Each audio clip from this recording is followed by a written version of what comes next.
Ang intense ng mga kaganapan ngayon sa abot kamay na pangarap sapagkat mangyayari na nga ang matagal nang hinihintay ng lahat at magkakamalay na nga si Don Pepe. Dito nga ay agad na ipapatawag ni Don Pepe ang kanyang abogado para pirmahan ang last will and testament na ginawa nito para maalis si Zoe sa mga pamamanahan niya.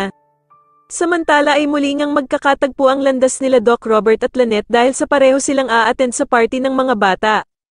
Manghihinayang naman itong si Doc Robert dahil sa hindi nga daw makikita ng ama niyang si Don Pepe ang kanyang mga apo, na sila Annalyn at Justin na magkasamang gumawa ng party.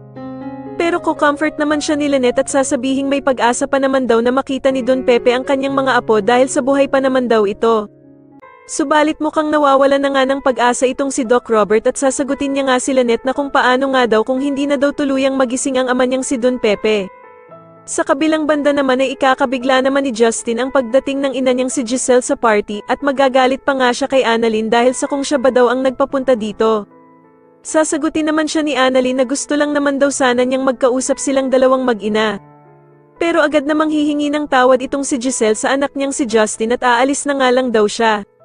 At dito nga habang papaalis si Giselle ay agad naman siyang pipigilan ni Justin at mukhang lalambot na nga ng tuluyan ang puso nito.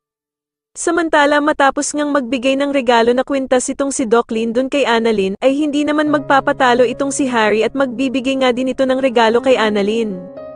Matapos nga ang naging performance nila Annalyn at Justin ay masusupresa itong si Annalyn dahil nga sa gagawing surprise message ni Harry habang nakasuot ito ng Santa Claus.